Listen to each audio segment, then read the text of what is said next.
राधे कृष्णा राधे राधे। हिंदू धर्म में फाल्गुन अमावस्या का विशेष महत्व होता है। फाल्गुन का महीना हिंदू पंचांग के अनुसार साल का अंतिम महीना होता है। इसके बाद आने वाले चैत महीने में हिंदू नव वर्ष का प्रारंभ हो जाता है। फाल्गुन माह के कृष्ण पक्ष की अंतिम तिथि को फाल्गुन अमावस्या मनाते हैं, जो कि 2024 में रविवार 10 मार्च को पड़ रही है।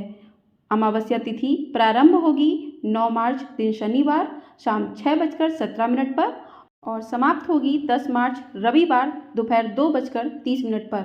उदया तिथि के अनुसार अमावस्या तिथि 10 मार्च को ही मनाई जाएगी, क्योंकि सनातन धर्म में जो तिथि उदया तिथि के साथ प्रारंभ होती है उसी दिन उस त्यौहार को मनाया जाता है और हिंदू वर्ष की अंतिम अमावस्या है यह अमावस्या सुख, संपत्ति और सौभाग्य की प्राप्ति के लिए विशेष फलदायी है। जीवन में सुख और शांति के लिए फाल्गुन अमावस्या का व्रत रखा जाता है। इस दिन लोग पवित्र नदियों में स्नान कर जरूरतमंदों को दान करते हैं। इस दिन आप यदि पवित्र नदियों में स्नान नहीं कर सकते तो आप घर पर ही जल में गंगा जल और तिल डालकर स्नान करें। इससे भी आपको विशेष फल की प्राप्ति होगी। यह अमावस्या पितरों को मोक्ष दिलाने वाली होती है, इसलिए इस दिन पितरों की शांति और पूर्वजों का आशीर्वाद प्राप्त करने के लिए तर्पण और श्राद्ध भी करते हैं। साल भर में कुल 12 अमावस्याएं आती हैं। यदि निरंतरता में प्रत्येक अमावस्या को आप पितरों हेतु श्राद्ध नहीं कर पाते हैं तो कुछ अमावस्याएं विशेष तौर पर सिर्फ श्राद्ध कर्म के लिए ही शुभ मानी जाती हैं। फाल्गुन मास की अमावस्या उन्हीं में से एक है, तो इस दिन जो भी व्रत करते हैं तो उन्हें व्रत की कथा भी अवश्य सुननी चाहिए। माना जाता है कि जो व्यक्ति फाल्गुन अमावस्या के दिन व्रत रखता है उसके जीवन में कोई समस्या नहीं आती है और सुख समृद्धि में भी वृद्धि होती है। इस दिन पितरों का पूजन करने का भी विधान है। अमावस्या पर पितरों का पूजन करने से उनका आशीर्वाद मिलता है और उनकी आत्मा को शांति मिलती है। मान्यताओं के अनुसार आज के दिन गंगा में डुबकी लगाने और दान करने से कई गुना पुण्य फल की प्राप्ति होती है। तो आज की वीडियो में हम सुनेंगे फाल्गुन अमावस्या की व्रत कथा। जिन्होंने भी आज के दिन व्रत किया है या व्रत नहीं किया है फिर भी इस कथा को सुनने से विशेष फल की प्राप्ति होती है। यदि व्रत किया है तो इस कथा को अवश्य सुने। आपसे अनुरोध है कि कथा को पूरा अवश्य सुनिएगा। तो कथा शुरू करते हैं। एक दिन ब्राह्मण परिवार था जिसमें पति पत्नी और उनकी एक पुत्री थी। उनका जीवन सामान्य चल रहा था। वर्ष बीतते गए और पुत्री भी धीरे धीरे बड़ी होने लगी। बढ़ती आयु के साथ उसमें स्त्रियों के गुणों का भी विकास होने लगा था। वह अत्यंत ही सुंदर, सुशील और सर्वगुण संपन्न थी, लेकिन गरीब होने के कारण उसका विवाह नहीं हो पा रहा था। एक दिन उस ब्राह्मण के घर एक साधु महाराज पधारे। ब्राह्मण पुत्री की सेवा से साधु महाराज का मन बहुत प्रसन्न हुआ और उन्होंने कन्या को लंबी उम्र का आशीर्वाद तो दे दिया, लेकिन यह भी बताया कि उसके हथेली में विधवा योग है। इस बात से चिंतित होकर ब्राह्मण परिवार ने साधु से इसका उपाय पूछा।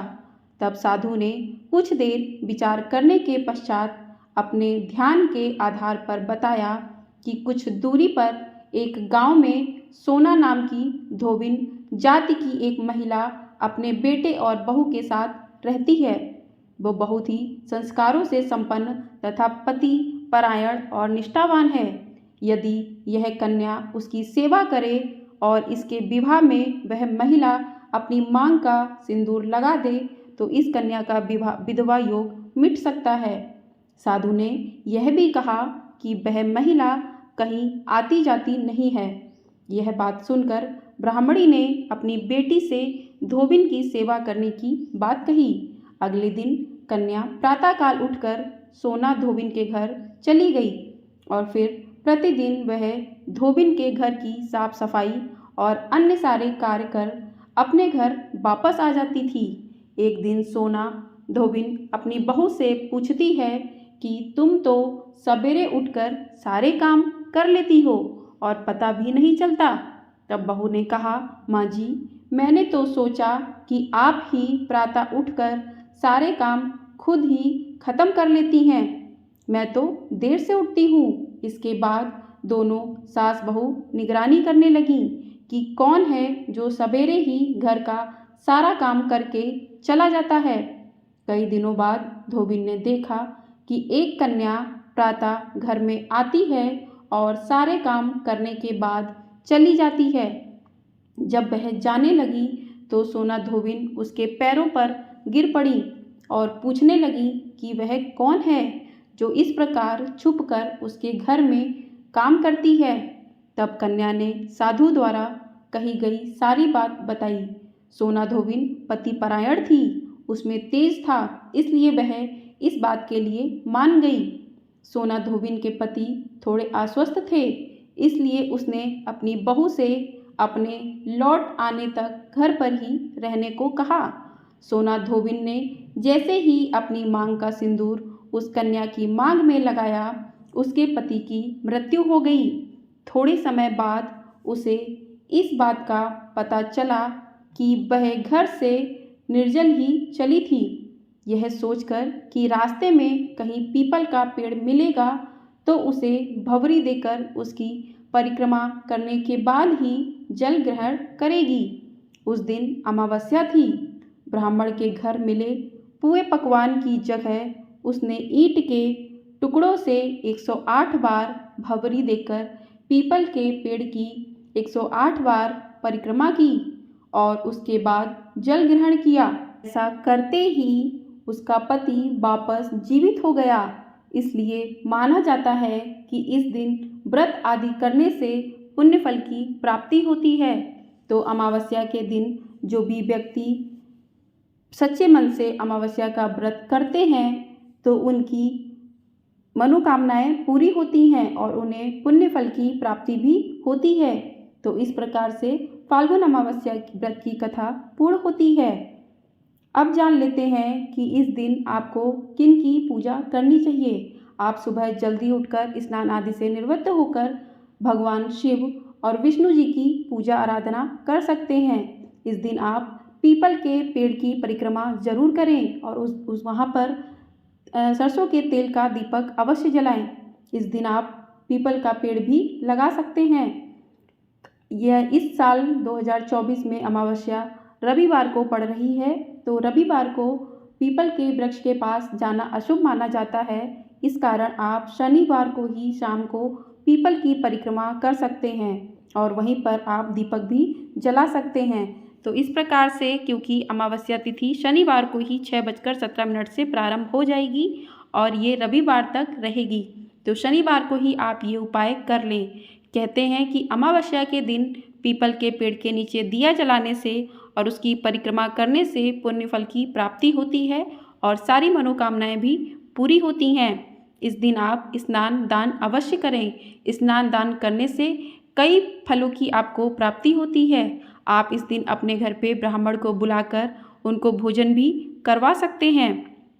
इस प्रकार से आप अमावस्या के दिन अपने पितरों का श्राद्ध भी कर सकते हैं, उनको तर्पण भी कर सकते हैं। इस दिन आप काली चींटियों को आटा और चीनी खिलाइए, मछलियों को आटे की गोली खिलाइए। इस प्रकार से भी आपके घर में सुख शांति की प्राप्ति होगी, सुख शांति में वृद्धि होगी। इस दिन आप शाम के समय अपने घर के मुख्य द्वार पर दीपक अवश्य जलाएं। कहते हैं कि इस दिन पितृ जो होते हैं वो जाते हैं, तो इसलिए अपने घर के दरवाजे पर मुख्य द्वार पर दीपक अवश्य जलाएं और मुख्य द्वार की सफाई अवश्य करें। इस दिन आपको क्या नहीं करना है, तो इस दिन मांस मदिरा का सेवन ना करें। इस दिन आप नई झाड़ू, नए वस्त्र ना खरीदें। कोई भी नया काम, गृह प्रवेश, मुंडन इत्यादि भी बिल्कुल भी ना करें। इस दिन आप लड़ाई झगड़े से बचें। अमावस्या के दिन किसी के भी घर जाकर कोई भी चीज़, खाने पीने की वस्तु ना खाएं पिएं। तो इस प्रकार से आपको विशेष बातों का अमावस्या के दिन ध्यान रखना है। इस दिन आपको बाल या फिर नाखून भी नहीं काटने चाहिए। तो इस प्रकार से जो भी सच्चे मन भाव से स्नान दान करता है उसके घर में पितृदोष से मुक्ति मिलती है और उसके सभी पुण्य फल प्राप्त होते हैं, उसके सभी पापों का नाश होता है। तो इस प्रकार से अमावस्या व्रत की कथा को भी अवश्य सुने। यदि आपने व्रत रखा है तो भी सुने और नहीं रखा है तो भी सुने। हर हर महादेव। ओम नमः शिवाय।